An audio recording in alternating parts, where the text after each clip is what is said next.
Tramas do Entardecer é um filme americano de 1943, dirigido e estrelado por Maya Deren e Alexander Hammond. Uma mulher, voltando para casa, pega no sono e tem sonhos vívidos que podem ou não estar acontecendo na realidade. Através de imagens repetidas e uma completa desconexão de visão objetiva do tempo e espaço, seus desejos mais sombrios são exibidos na tela. Olá pessoas, sejam muito bem-vindos. Eu sou o Aleph. Como sempre, essa aí foi a sinopse do Letterboxd, né? E acho que ela não deixa claro um fato importante, que é pensar que esse filme é um curta, né? Faz tempo que a gente não tem um aqui, mas é um filme de menos de 15 minutos. E é um filme mudo, o que também faz tempo que a gente não tem aqui, né? É um filme totalmente sem som. E é isso, não tem muito como eu entrar em detalhes sobre o que acontece no filme, porque realmente são imagens, é um filme subjetivo, não tem uma história sendo contada, ou pelo menos não tem uma história sendo contada com clareza, né? Numa estrutura narrativa. É realmente uma sequência de cenas, não necessariamente fazendo sentido, ou fazendo um sentido dependendo da sua análise. Existe uma coisa toda de uma chave, uma faca, e elas se transformam uma na outra. A figura da mulher, né, da Maya Deren, se repete várias vezes, então você tem uma entra e faz umas coisas, e aí você tem outra que entra, de novo, como se a cena estivesse acontecendo desde o começo, mas ela entra e encontra a primeira que entrou lá sentada numa mesa, até que num determinado momento uma entra e tem já 3 sentadas, e aí tem uma figura com um manto e um espelho no lugar do rosto, e aí eventualmente chega o homem, o Alexander Hammond, que era marido da Maya Deren na época, e eles fizeram aí esse filme juntos. Enfim, é uma história extremamente subjetiva, vai da sua interpretação, obviamente, quer dizer, talvez não obviamente, mas acho que como é bem comum, a própria Maya Deren nunca deu pelo menos até onde eu encontrei, ela nunca deu nenhum tipo de explicação definitiva de o que é pra ela, o que o filme representa exatamente pra ela, né? Então é uma dessas coisas, como é comum na arte em geral, mas é uma dessas coisas que é pra o espectador interpretar do seu jeito. E realmente, por não ter aí essa estrutura narrativa formal, eu não sei muito o que dizer, não é exatamente meu estilo de filme, então eu fico meio sem ter muito o que comentar. Então vamos a fatos aí que eu encontrei pesquisando, né? O filme é aí um produto da Deren e do Hammond, que na verdade se chamava Hackenschmidt, mas Hammond era, sei lá, o nome artístico que ele adotou nesse momento, e eles queriam criar um filme pessoal, avant-garde, que lidasse com psicologia complexa. Essa é a proposta, e aí isso é muito comparado com os filmes surrealistas do Buñuel e do Salvador Dalí, como o Cão Andaluz, que a gente já viu por aqui há muito tempo atrás. Mas a própria Maya Deren odiava essa comparação, porque muita gente chegava até ela dizendo, seu filme foi inspirado nesse, né? E ela odiava essa comparação, porque ela dizia, e eu acho que isso é até verdade, segundo o manifesto, mas ela dizia que o movimento surrealista era muito focado no entretenimento, no valor do entretenimento, enquanto ela queria que fosse mais no significado, na representação das coisas, né? Então ela não tinha essa proposta surrealista, o que faz sentido, porque realmente se você olha o resultado, sem pensar muito, é surreal no sentido, sei lá, mais abrangente da palavra. Mas toda a ideia do movimento surrealista, e eu não lembro se eu falei isso na época do vídeo, eram vídeos mais curtos, era um formato diferente, mas eu acho que em algum lugar eu falei sobre isso, talvez lá no blog. O Dalí e o Buñuel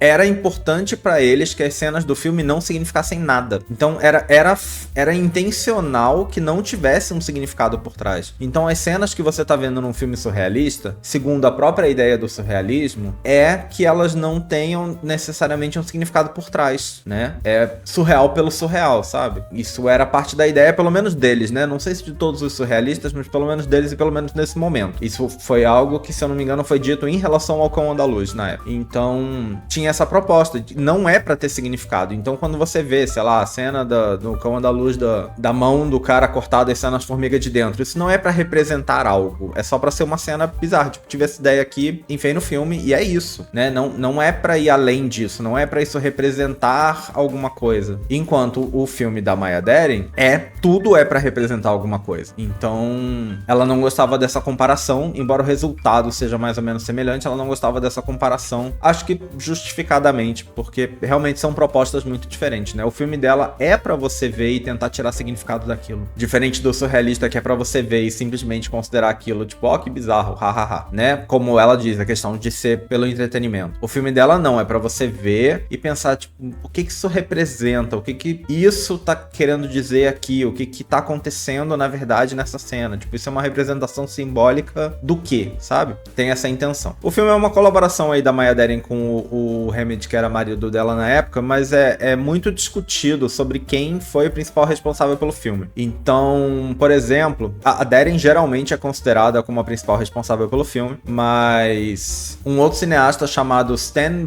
Brakhage, que conhecia o casal na época, escreveu num livro que o Hammett foi o principal criador artístico do filme e que quando a Maya começou a receber mais créditos pelo filme, isso acabou afetando aí o casamento deles e fazendo eles se separarem. Outras fontes dizem que a participação dele foi essencialmente como câmera, porque a maioria das cenas são com ela, tem cenas com ele, mas a grande maioria das cenas são com ela. E aí tem isso, outras pessoas dizem que ele basicamente foi cameraman ali e, na verdade, a criatividade é toda dela. Ela tinha o hábito de fazer muitos storyboards em todos os seus filmes. A Maya Deren tem mais filmes, né? Eu não sei se o Hammett tem, eu não olhei. Mas a Maya Deren tem outros filmes. E ela tinha hábito de fazer muito storyboard, detalhando até não só a cena que vai acontecer, mas o movimento que a câmera é pra fazer, efeitos e coisas do tipo. E aparentemente ela escreveu muito sobre essas técnicas, escreveu artigos sobre essas técnicas que ela usava e tal. Então se tornou essa pessoa aí que estudava mesmo, né, o cinema enquanto técnica e arte e publicava sobre. E, segundo informações, o próprio Hammett disse que este filme é criação inteiramente da Maya Deren. Então, assim, se o próprio falou, eu acho que eu fico inclinado a acreditar, né? Mais no próprio dizendo que o filme é criado pela outra, do que numa pessoa aleatória que simplesmente conhecia eles, dizendo quem foi que criou, né? De repente ele só conversava mais com o cara, e por isso na cabeça dele, o cara que criou as coisas, mas é só porque de repente ele era mais amigo do cara, e o cara que conversava com ele contava as ideias, né? Vai saber. Aí, como eu falei mais cedo, é um filme mudo, e o filme realmente, originalmente, não tem nem trilha sonora, o que muitos filmes mudos tinham trilha, né? Esse não tem nada, e a versão que eu assisti foi essa, sem nada. Porém, em 1959, o filme ganhou uma trilha sonora. 16 anos depois, né? O filme ganhou uma trilha sonora feita pelo japonês Ito Teiji, que foi o terceiro marido da Maya Deren, né? Então, ele pegou aí esse filme dela e criou essa trilha sonora, mas eu não encontrei essa versão, então eu assisti sem som mesmo. Fico aí curioso pra saber, porque eu acho que a música tem um potencial de evocar coisas diferentes, né, num filme. Então eu fico curioso pra saber como é que fica o filme com essa trilha, mas infelizmente não foi a versão que eu encontrei. Numa tentativa aí de explicar o filme, eu falei sobre ela não ter explicado o que o filme significa, né? Ela não explicou o que o filme significa, mas ela disse algumas coisas. E eu vou ler mais ou menos aqui o que ela falou. Ela disse que o filme é sobre as experiências interiores de um indivíduo e que ele não registra um evento que poderia ser presenciado por outras pessoas. Em vez disso, ele reproduz o jeito como o subconsciente de um indivíduo desenvolve, interpreta e elabora um incidente simples e casual, transformando ele em uma experiência emocional crítica. Então foi isso aí que ela disse a respeito do filme. De novo, não explicando cenas, mas reforçando aquela ideia que eu comentei mais cedo, do porquê que ela não gostava de ser comparada com o surrealismo, né? É que tudo é pra ter um sentido, é pra ser simbólico, é pra ser uma representação de algo quando o outro não era. Uma comparação que fazem muito é com o filme do Jean Cocteau, de 1930, chamado Sangue de um Poeta. Eu não vi esse filme ainda, ele tá na minha lista pessoal, não tá no livro. Mas dizem que os filmes têm um estilo muito semelhante de retratar o ponto de vista de uma pessoa e dizem que os filmes usam inclusive imagens semelhantes. De novo, eu não vi pra comparar. Mas a Maya disse que nunca viu o filme do Jean Cocteau. Pelo menos na época, ela disse que nunca tinha visto pra fazer, então que ela não se inspirou nele. Não foi o caso. Aí só assistindo pra comparar. Mas em 1945, 2 anos depois, ela escreveu pra uma empresa que fazia projetores, eu não sei bem porquê, que ela tinha agora visto o filme do Jean Cocteau algumas vezes e que ela queria escrever sobre, publicar escrevendo sobre, mas que esse artigo nunca foi escrito. Então a gente não sabe aí exatamente o que ela achou a respeito, mas eventualmente ela viu o filme. É isso, ao longo dos anos as pessoas tentaram interpretar o filme de diversas maneiras diferentes, usando teorias aí da psicologia como Freud, Jung e simbolismos e coisas do tipo, mas de novo, são todas interpretações pessoais, né, então não vai de cada um no fim. O filme ganhou um prêmio em Cannes, no Festival de Filme de Cannes de 1947, de filme avant-garde. Não sei bem como é que o festival funcionava na época, porque 47 é bastante tempo depois do filme ter sido lançado, né? Então, de repente, foi um prêmio retroativo aí. Não sei, quem sabe um dia aí a gente faz também uma série sobre festivais. Mas é isso. É um filme muito curto, de novo, tem menos de 15 minutos. Eu acho que vale a curiosidade. Não é pra mim, não é meu tipo de filme. Então, eu não posso dizer que eu gostei. É o tipo de filme que eu gosto que exista. Eu acho muito legal que exista. Eu acho muito legal que pessoas estejam e tenham aí, ao longo dos anos, feito obras experimentais, porque eu acho que experimentar é sempre interessante nesse sentido aí de, né, fazer algo que ninguém tá fazendo, é sempre interessante. Nem que seja só pra ver no que dá, sabe? Então é um filme que eu acho muito legal que exista, e eu acho que muitas coisas nele podem ser aproveitadas pra outras coisas, ideias ali. A ideia do simbolismo eu gosto, né? É que eu geralmente gosto de ver o simbolismo como um elemento de uma coisa maior, e nesse filme não tem a coisa maior, né? É só simbolismo o tempo todo. De novo, eu acho que é um filme bem interessante. Não é pra mim, não é o tipo de coisa que eu pessoalmente gosto de assistir, mas eu acho que é um filme bem interessante. Eu entendo ele tá na lista, porque eu acho que é justamente o que eu falo que eu queria que a lista fizesse mais, né? Colocasse coisas mais diferentes, porque a lista coloca muito filme igual, muito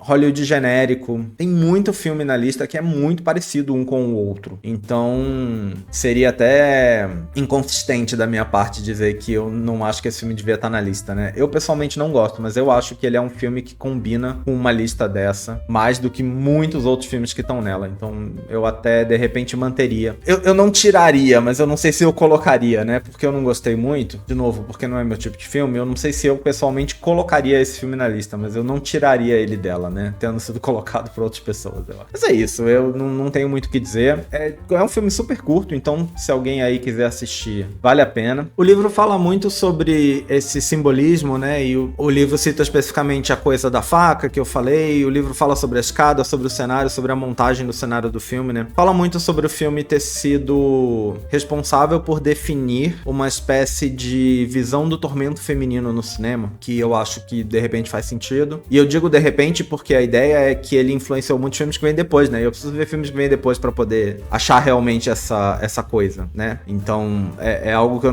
não tenho como comentar ainda sem ter visto o que se segue propriamente, pelo menos depois de ter visto esse, né? Fala que uma cena específica dela olhando pela janela é uma cena que foi repetida em muitos filmes como uma referência aí a esse. E é isso, assim, basicamente o livro fala muito sobre essa ideia da representação de um confinamento feminino, de uma tortura feminina e de uma coisa assim. O filme fala sobre como a Maya era dançarina, que realmente é uma coisa, ela era dançarina. O livro fala sobre como ela usa a coisa da dança também pra estruturar a movimentação dela e da câmera no filme, o que é uma coisa que eu acho que faz sentido, é bem sutil na maior parte, né? Não é como se ela estivesse realmente dançando, mas ela faz realmente uns movimentos meio coreografados, sei lá, né?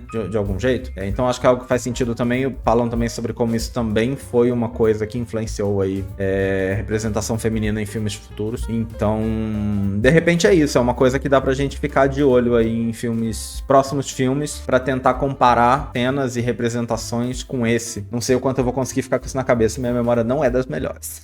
A gente vai tentar. É um filme que tá disponível no YouTube, fácil de assistir, tá lá gratuitamente pra qualquer um que quiser ver. E aí eu fico curioso pra saber a opinião de vocês, porque eu imagino que deve ter pessoas aí que de repente tem mais interesse nesse tipo de filme. Então eu recomendo que vocês vão lá, assistam e comenta aí embaixo o que vocês acharam do filme, se vocês gostaram. Já tinham visto antes, né? É um filme que eu não conhecia. Eu vi ele aqui pela lista mesmo. Mas quero saber o que vocês acham. Me ajudem aí a formar uma opinião melhor sobre esse filme. E é isso, gente. A gente vai ficando por aqui. Espero que vocês tenham gostado desse vídeo. Em breve nós estamos de volta com mais um. Até a próxima. Valeu! Até mais!